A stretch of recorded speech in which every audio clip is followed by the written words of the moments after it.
Nah, hadiah undian itu di akhir tahun, datanya itu akan masuk ke SPT tahunan saya. Kemudian, apakah saya akan bayar lagi? Enggak.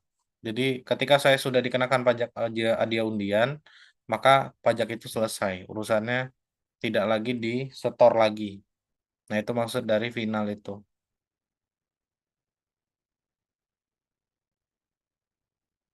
Oke, nomor 3. BUMDes X merupakan badan usaha milik desa bergerak dalam jual beli pupuk dan sembako.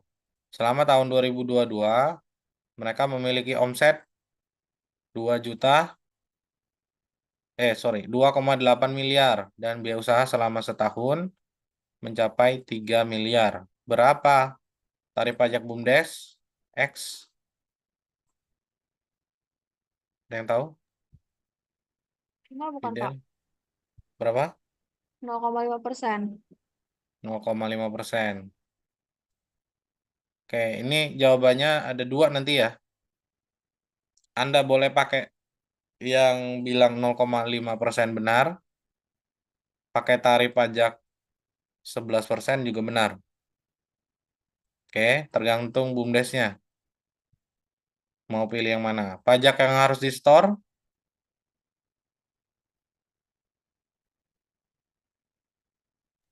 0,5% dikali 2,8 M. 14 oke, juta. berapa? 14 juta. Oke, 14 juta. Pajak yang masih harus dibayar? Nol ya Pak. Tapi kemarin saya ngisinya 14 juta. Ya sudah. Kenapa lah sampai salah?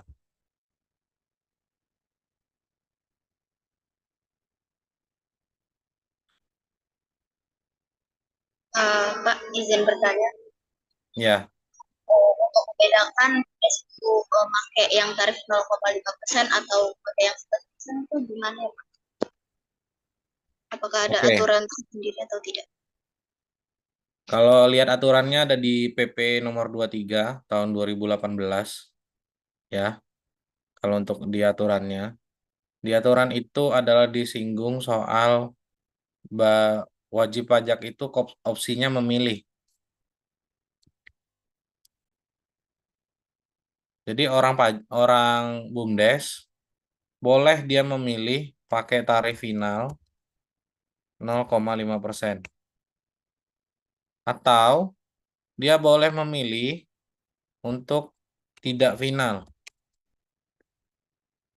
Oke, apa yang akan dikenakan kalau final? Dikenakan dari omset.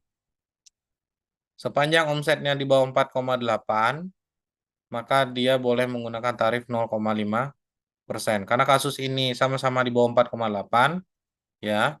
Berarti kalau yang tidak final, ini patokannya nanti dari laba. Pak, tapi kalau di soal itu bukan laba dia Pak, rugi. Ya kalau rugi, maka dia tidak perlu bayar pajak. Artinya kalau rugi, jadi pajaknya jadi free atau nol atau garis miring nihil. Inilah kenapa beberapa perusahaan itu ya, kenapa Bu Sri Mulyani tidak terlalu tersenyum soal apa namanya, banyak perusahaan-perusahaan yang menuliskan rugi di laporan keuangannya. Tujuannya apa? Tujuannya ini. Tujuannya adalah ujungnya adalah ini, free ini. Jadi tidak selalu BUMDes, tapi PT, CV yang kalau dia tidak menggunakan tarif final, ya cenderung dia akan memainkan di poin biayanya. Dia akan menggede-gedekan atau membesar-besarkan biaya dan efeknya adalah rugi. Kalau rugi dia tidak perlu bayar pajak. Oke, kalau laba atau untung dia akan kena pajak. Nah, ini pun tarifnya bermacam-macam. Ada yang tarif pasal 17 ya, ada yang A, ada tarif pasal 17B, ada yang 31E. Oke, kalau dari laba ada pengenaan pajak yang berbeda-beda. Tergantung omset, tergantung kelompoknya yang mana. Oke, udah. Pak, kalau laba, karena BUMDes ini misalnya omsetnya di bawah 4,8, dia boleh pakai tarif 31E. 31E itu adalah diskon 50% dari tarif normal. 50% dari normal. Contoh ya, di kasus itu ternyata BUMDesnya untung misalnya. Nah, untungnya itu misalnya untung 100 juta, dia misalnya pakai tarif yang tidak final. Untung 100 juta ini itu kita kali dengan, bukan dikali dengan 22%, tapi kita kali dengan yang 11%. Pak, kami sudah kali tergantung mengalihkan 22%. Gimana nasibnya tuh, Pak? Ya udah, paling Bu Sri Mulyaninya senyum-senyum. Oke, atau orang pajaknya senyum-senyum. Bolehkah kami bayar 22%? Ya, alhamdulillah negara akan sangat senang. Tapi Direktur BUMDes akan marah sama Anda. Kenapa? Ya, negara akan welcome sekali kalau wajib pajaknya bayar pajaknya gede-gede, ya kan? Misal, marah nggak kalau orang pajak misalnya begini, Pak, kita pungut PPN tarifnya 11%. Pajak yang dibayar harusnya misalnya transaksinya ada 300 juta, oke. Wajib pajaknya PPN-nya penjualannya 300 juta. Yang dia pungut dari konsumen berarti sekitar 33 juta. Tapi yang dia setor itu 35 juta. Marah nggak orang pajak? Enggak. Orang pajak nggak marah kalau kayak gini. Anda menyetorkan 35 juta. Negara akan sangat welcome kalau wajib pajaknya menyetorkan pajak gede-gede, ya. Tapi yang jelas itu 35 juta misalnya, Pak, 2 juta itu karena owner merasa itu udahlah sumbangan dari dia gitu, pribadi. Ya udah disetorkan aja 35. Walaupun kita transaksikan atau kita pungut PPN-nya hanya 33 juta. Jadi kalau yang ini aturannya gimana Pak? Aturan yang hematnya adalah pakai tarif yang 11%. Oke. Jadi yang saya kuningkan 11%. Ini harusnya ketika laba 100 juta si BUMDesnya ini, ya kita akan mengalihkan dengan 11% kalau dia memilih yang tidak final. Kemudian, Pak, kami sudah terlanjur kali 22% dan sudah dibayar pajaknya. Saya birukan. Ya terserah, negara akan mewelcomekan penyetoran ini, 22 juta ini. Oke. Tapi BUMDes direkturnya akan marah sama Anda ketika Anda ngitung ternyata kita bayar pajaknya lebih tinggi. Oke, kalau final dia selesai. Kalau final itu pengenaan pajaknya dari omset dan labanya tidak perlu lagi Anda kali dengan yang kayak gini. Oke, nah itu bedanya. Tapi ada kemungkinan rugi ya. Pak, rugi dong Pak. Dia kalau kalau tadi Bapak bilang, kalau dia pakai metode tidak final, kalau rugi dia free. Nah, kalau yang ini enggak nih. Kalau di kasus yang tadi, itu kan BUMDesnya rugi Pak, 200 juta ya enggak? Ya Pak ya? Rugi ya 200 juta. Untung omsetnya 2,8, biaya yang keluar tuh 3 miliar. Kalau di laporan keuangan itu tertulisnya rugi, Pak. Kalau rugi bayar pajak nggak kalau final? Bayar jadinya. Karena dia tembaknya dari omset. Nah, ini jadinya ada plus nomor satu dan nomor dua itu ada plus minus. Oke. Yang jelas tergantung pilihan si BUMDes. Ya. Jadi kita atau negara bahasanya tidak istilahnya mewajibkan langsung menggunakan tarif final, tapi ini sifatnya opsional. Oke, opsional boleh satu, boleh dua.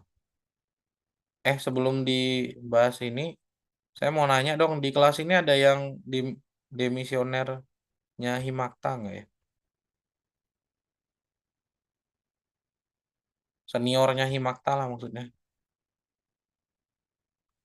Ada di kelas ini.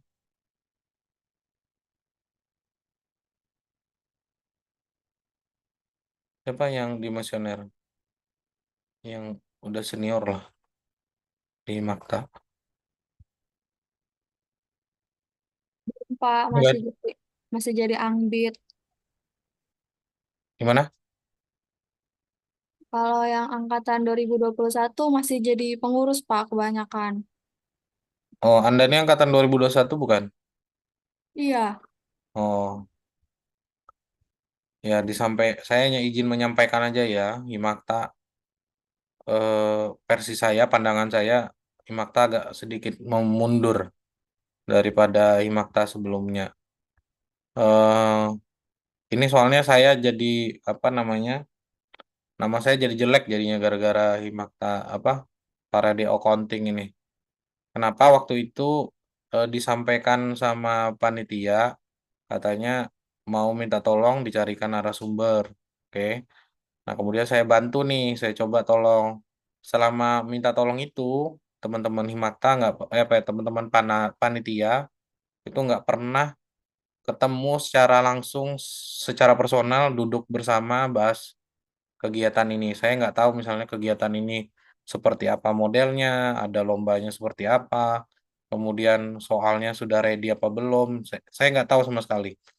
Kemudian saya cuma bantu fokus di narasumber dan Kanwil ya. Narasumber mereka kan katanya berada dari Kanwil dan satunya lagi dari nasional. Nah, saya juga sempat kaget ternyata surat yang disampaikan yang itu tidak lewat saya gitu ya. Ternyata panitia langsung mengirimkan saja begitu ke kantor pajak dan suratnya jadi bias. Biasnya itu dalam artian penuh dengan pertanyaan dan ambigu. Nah, ini saya minta tolong teman-teman Himakta, ya adik-adiknya lah ya, adik-adik tingkatnya itu tolong diajarin benar-benar. Karena satu sisi saya juga kalau berdasarkan SKD kan saya pembina di Himakta. Tapi saya juga kaget kalau dalam hal apa namanya ketika mereka minta tolong ke saya, yang anehnya nggak ada apa namanya konfirmasi, nggak ada koordinasi. Pak izin Pak, surat sudah disampaikan atau apa. Nah ini malah saya dapat suratnya itu dari orang pajak gitu. Dia nanya Pak Kamadi tahu surat dari Himakta nggak atau Parade Accounting? Nggak tahu saya suratnya seperti apa Bu. Jadi saya agak sedikit kaget lah dan dalam artian mereka bilang orang pajak bilangnya lah kok Pak Kamadi saja nggak tahu, kok tiba-tiba mahasiswanya kirimnya ke mereka gitu. Nah itu saya satu sisi jadi nama saya jadi agak jelek di kantor pajak jadinya sekarang gara-gara ya apa masalah panitia accounting parade. Jadi satu sisi juga saya jadi malas jadi nolong mahasiswa kalau misalnya kayak gitu polanya gitu ya. Nggak ada koordinasi, nggak ada kerjasama. Nah ini apa namanya? Ya namanya kita mungkin nanti Anda ya, ketika Anda nanti mau sempro, semhas dan lain-lain, dan Anda harus menyampaikan informasi sedetail mungkin gitu ya. Bapak Ibu yang mau misalnya Anda sempro dengan dosen, ya harusnya sampaikan sempronya seperti apa online, kemudian atau offline kalaupun offline di ruang mana, tanggal berapa, pastikan tanggalnya. Dan itu sistemnya semuanya koordinasi ya. Nah, ini kata kuncinya orang akuntansi itu banyak pendiamnya, kata orang ya. Tapi kita sebenarnya bisa koordinasi ya. Semuanya bisa kita komunikasikan dan Anda harus belajar skill komunikasi ya. Untuk ini buat senior, senior itu maksudnya saya tolong sampaikan, saya nggak marah ke yang seniornya, tapi tolong ajari adik-adik tingkat Anda untuk belajar ilmu komunikasi yang benar gitu ya. Apalagi ya posisinya bahasanya dia minta tolong ke saya. Itu saja saya minta tolong ke Himakta yang ada di sini ya, yang masih pengurus, tolong dipantau adik-adiknya itu ya dari sisi etika dan lain-lain itu kayaknya menurut saya masih ya jauh dari harapan saya ya. Soalnya saya tahu Himakta yang dari angkatan 2019, 2020 juga saya sebagian kenal. Nah, ini yang sekarang ini makin kok makin ke bawah, makin merosot ya. Nah, itu saja. Tapi saya secara personal saya sampaikan ini untuk kebaikan Himakta berikutnya ya. Itu saja untuk pengurus. Oke, saya lanjut ke materi berikutnya. Nomor 4. Nomor 4 itu perusahaannya bidangnya pendidikan ya. Nah, ini kata kuncinya di sini nih. Bidang pendidikan, bikin sekolah tinggi selama tahun 2022 memiliki penerimaan. Nah, bahasanya bukan pendapatan tapi penerimaan. Anda harus mengerti bahwa laporan keuangan yayasan dan laporan keuangan non-profit oriented itu berbeda dengan yang profit oriented. Oke, selama memiliki tahun 2022 penerimaannya 14 miliar 500, seluruh pengeluarannya atau biayanya itu keluar 14 miliar. Berapa tarif pajak yayasan? Jawabannya,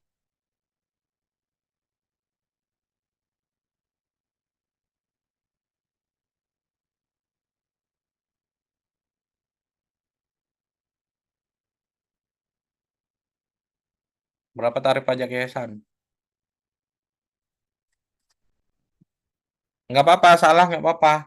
Saya jawabnya bukan objek pajak, Pak. Yayasan. Berarti Oke, nggak dihitung. berapa tarif pajak yayasan? Nol. Anda buat begitu aja atau tarifnya tidak ada. Pajak penghasilan yang harus di-store kosong atau tidak ada.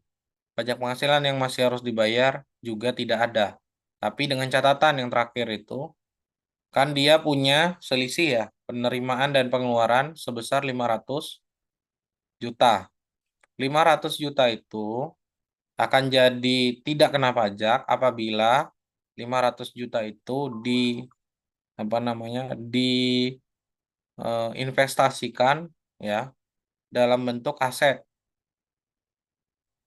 Makanya Anda perhatikan kalau yayasan itu cenderung dia kalau dia untung atau yayasannya bagus, biasanya dia akan membeli aset atau membangun sebuah aset, misalnya bangunan gitu ya.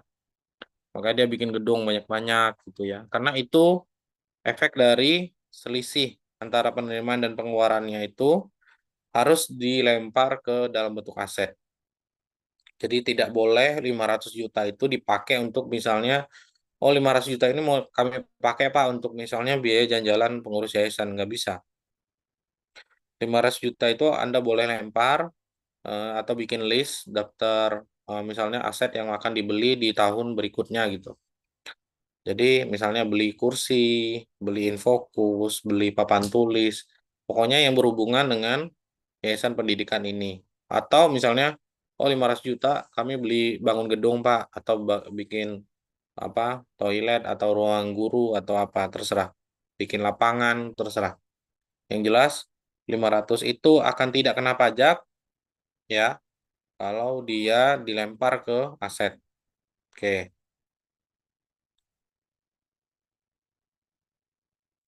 Nomor 5, operasi. Omsetnya 3,9, biaya usahanya setahun 4 miliar.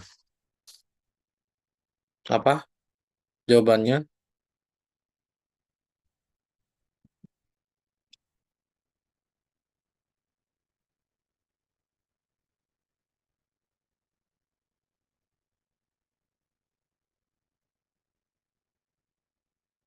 Ayo, apa jawabannya?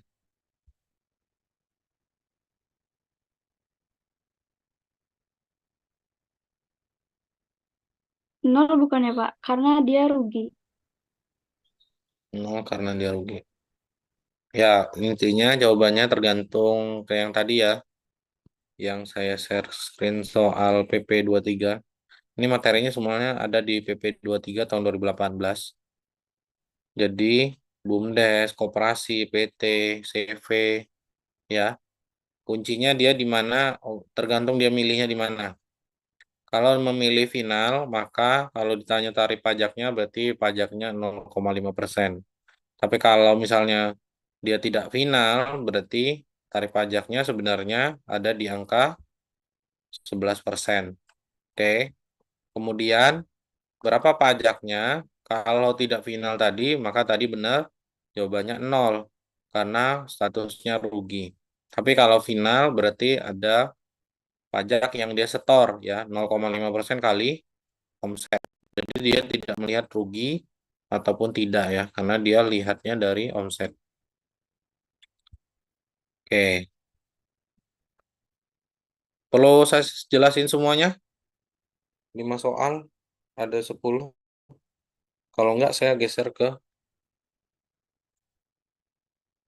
kasus yang lain, di kelas yang lain.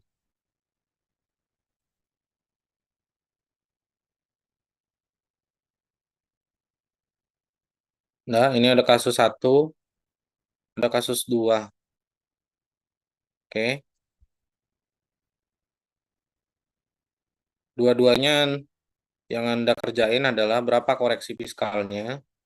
Oke, soal latihan ini dua-duanya. Bikin koreksi fiskalnya, kemudian hitung depresiasi versi pajak. Ada depresiasi menurut akuntansi, ada depresiasi menurut pajak. Nah, tolong dihitung. Oke, kemudian tentukan berapa pajak yang masih harus bayar. Ya, cara mengerjakannya, ya, kalau untuk koreksi fiskal, ya Anda mulai tentukan mana penghasilan final, non objek sama penghasilan yang final ya, yang tidak final. Kalau tidak final berarti harus Anda masukkan ke laporan keuangan. Sorry, laporan laba rugi. Tapi kalau misalnya dia final, berarti Anda langsung koreksi karena dia final. Kemudian biaya juga sama, Anda cek biayanya itu biaya yang tidak boleh dibiayakan nggak menurut pajak. Takutnya dia masuk kategori biaya yang tidak boleh dibiayakan menurut pajak. Kalau misalnya dia masuk biaya yang dikoreksi, maka tinggal Anda masukin ke koreksi dan tentukan koreksinya positif atau negatif. Ya, untuk linknya sudah saya kirimkan ya. Link pengumpulannya langsung di situ aja di Viklas aja. Nggak usah kirim ke email. Mengingat ini email saya mulai penuh. Nggak bisa dimasukin email lagi. Ya, silakan dikerjakan. Cek deadline-nya. Dicek deadline-nya. Kalau misalnya jangan sampai lewat deadline. Itu ya.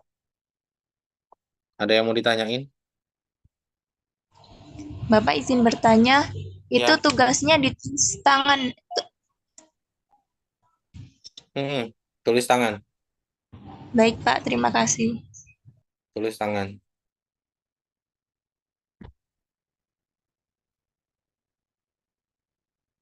Nanti minggu depan kita akan bahas soal SPT-nya ya. Secara manual. Minggu depan kalau bisa offline, bisa nggak ya selfie? Nanti saya carikan ruangannya Bapak. Mau di E atau di F, Pak? Hmm, di E aja kali ya.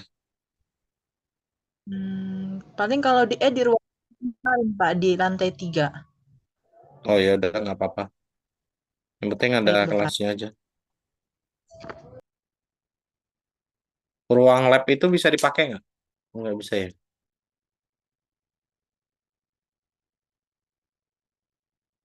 Oke, nggak apa-apa sih. Kalau lantai 3 juga nggak apa-apa.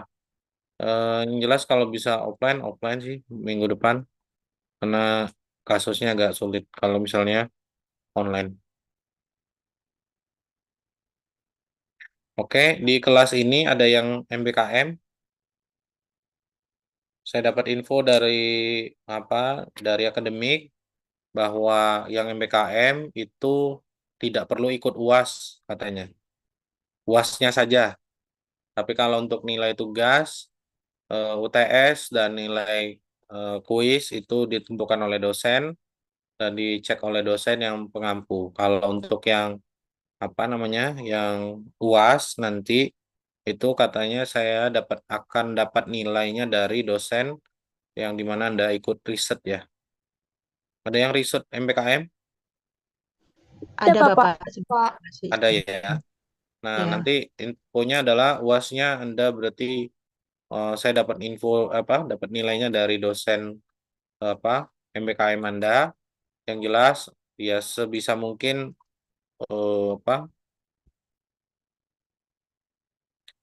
sebisa mungkin tugas yang atau yang diminta oleh dosen riset itu tolong dikerjakan dengan semaksimal mungkin dan etikanya dijaga. Itu aja ya. Karena saya dapat nilai UASnya dari beliau-beliau ya, dosen pengampu yang melakukan riset MBKM. Oke, itu saja untuk hari ini. Kalau nanti ada yang mau ditanyakan, silakan disampaikan saja di grup ya. Oke, itu dulu. Lebih dan kurang saya mohon maaf. Saya akhiri. Billahi taufiq wal hidayah. Assalamualaikum warahmatullahi wabarakatuh. Tadi Waalaikumsalam screenshot belum ya? warahmatullahi wabarakatuh. Terima kasih Bapak.